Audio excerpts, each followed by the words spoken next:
Foodora pourrait bien arrêter son activité en France. Oui, la société de livraison de repas à vélo s'apprête à quitter l'Italie, les Pays-Bas et l'Australie. La filiale française, elle, vient d'être mise en vente dans l'espoir de trouver un repreneur. Pour les 1500 livreurs, c'est l'incertitude, Léa Gage. Salah est coursier chez Foodora.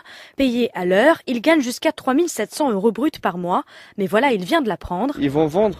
Ça veut dire que ça va devenir comme Uber, ça veut dire qu'on va être payé à la course, ce serait dommage. Salah envisage déjà d'utiliser une autre application comme Deliveroo ou Just Eat. Face à ses concurrents, Foodora ne fait pas le poids. Ils n'arrivent pas à avoir davantage de restaurants, ils n'arrivent pas à avoir davantage de clients. Jérôme Pimaud est membre du collectif des livreurs autonomes de Paris en lutte contre les plateformes de livraison.